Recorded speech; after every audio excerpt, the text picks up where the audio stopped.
ශ්‍රී ලංකා අවිහිංසාවාදී මහා සංගමය දිවයින පුරා සහ ජාත්‍යන්තරව මෙහෙවන පූජා උත්තම පූජා මහා ධර්ම යාත්‍රාවේ තවත් රූපවාහිනී වැඩසටහනක් තමයි ආරම්භ කරන්න කටයුතු කරලා තියෙන්නේ.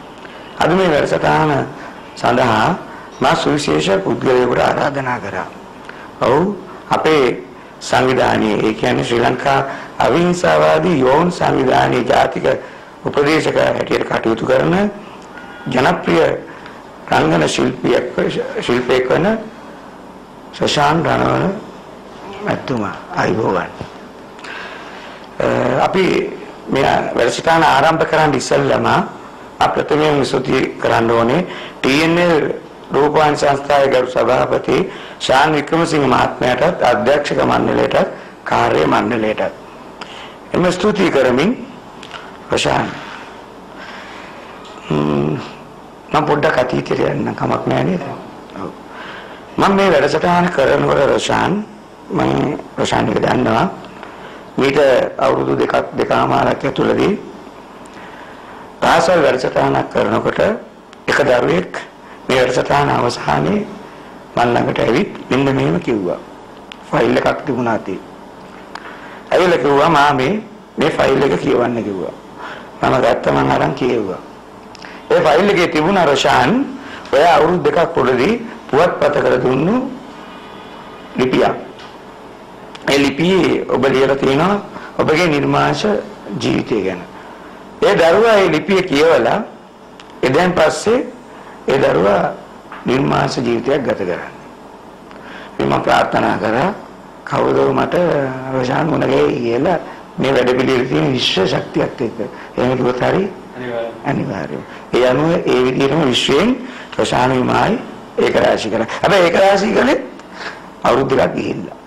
හැබැයි එතකොට මට මේ වැඩසටහන අද මුල් ලංකාවේම ප්‍රචලිත වෙලා ඉන්න අවස්ථාවේ මගේ මනසට ආව රොෂාන් ලොකු අදහසක්.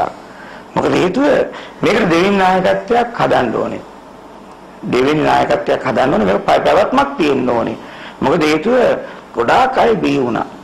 මේ රටේ මේ සම්බන්ධව අනගාരിക ධර්මපාලතුමා IW අධිකාරම් මහත්මයා වගේ ශ්‍රේෂ්ඨ මිනිස්සු බිහි වුණා. නමුත් ඒක එතුමන්ලාන් පස්සේ මේ ක්‍රියාකාරීත්වය එච්චර ලොකුට ගියේ නැහැ. ගියා නම් අද මේටදී ඉහිලින් ගියා නම් අද මේ මුළු මහා සත්ත්ව ඝාතනයක් මේ රටේ මිනිස්සු මේ තරම් අපරාධ වලට මේ පෙළඹෙන්නේ නැහැ. ඒ නිසා මම හිතුවා දැම්ම ඉඳන්ම දෙවෙනි පෙළක් මේකට සකස් කර යුතුයි කියලා.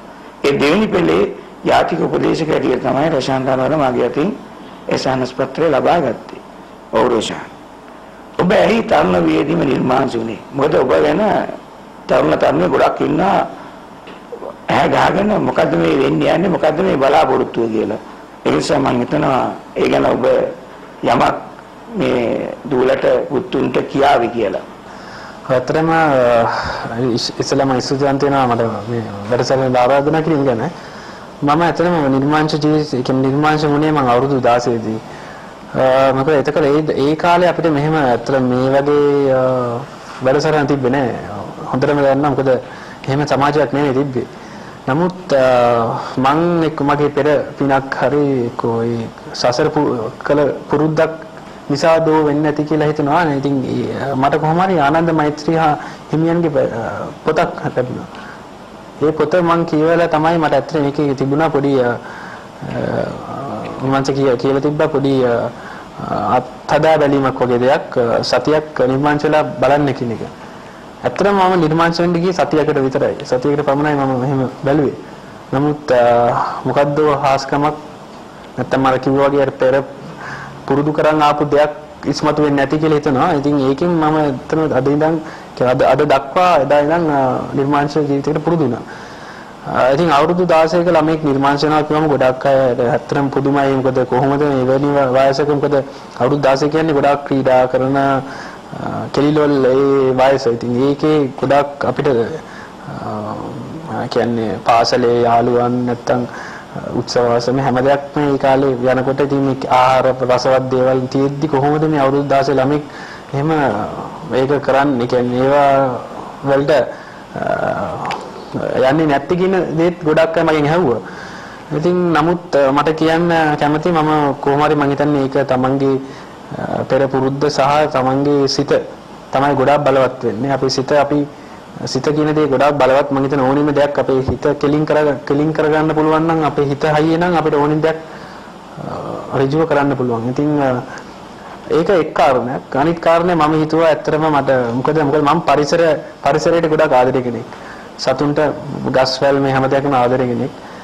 මම හිතුවා අපි තවත් අපිට තෘෂ්ණාව මේ අපේ මේ විනාඩියක දෙකකට තියෙන මේ රහකට අපි තවත් ජීවිතයක් බිලිගන්නේ කියන්නේ. මොකද අපේ රස ඇත්තටම අපි මොනවාරි දැක් ඕනිම කෑමක් අපි කෑවොත් මේ අඟලක් නැත්නම් දෙකක් ඒ රහ තියෙන ඊට පස්සේ ඒක නැති වෙලා යනවා.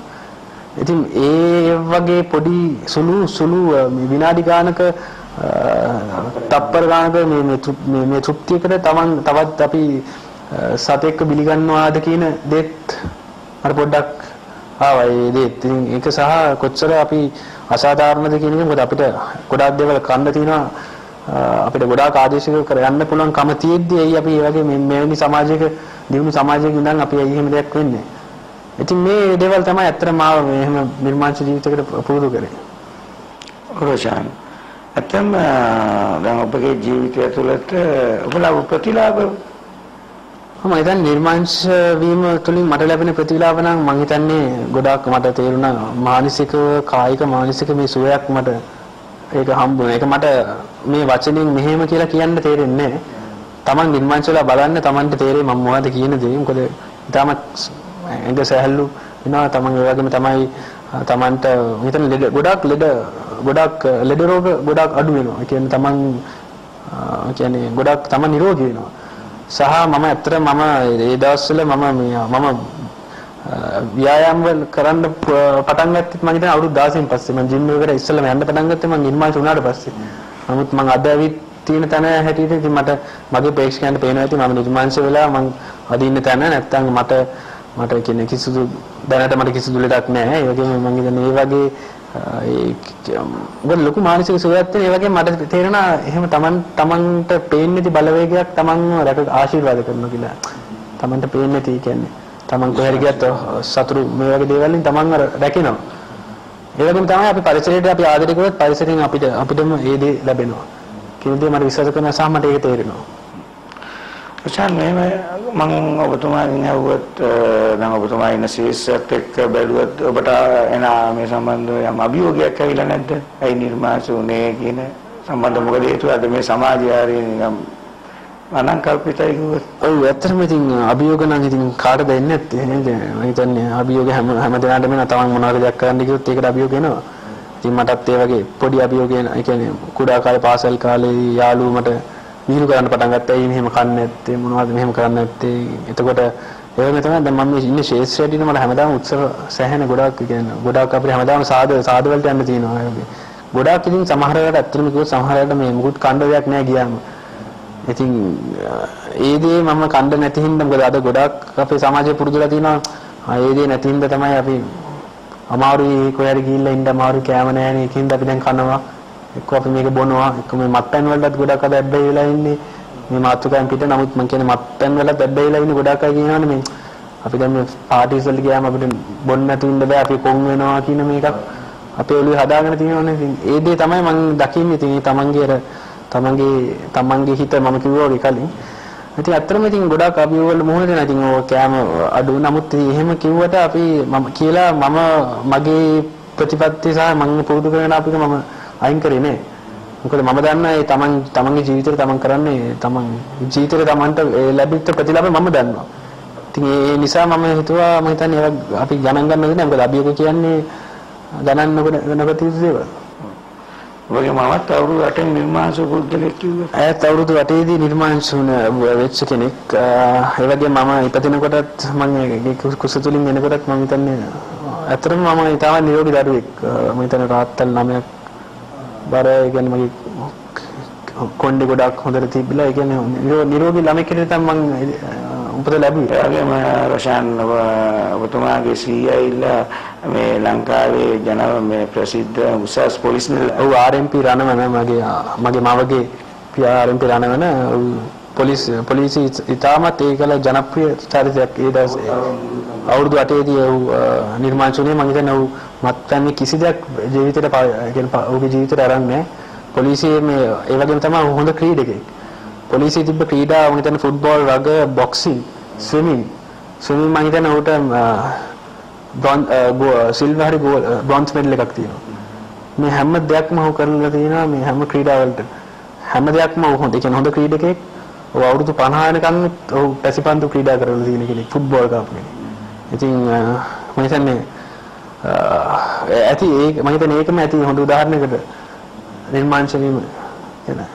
ඇත්තම රොෂාන් ඔබට දැන් ගොඩක් ඉන්දියන් නළු නිළු ගොඩක් නිර්මාංශය නේද රොෂාන්? ඒව ඔබට හම්බුනේ නැද්ද ඔබගේ ජීවිතේ?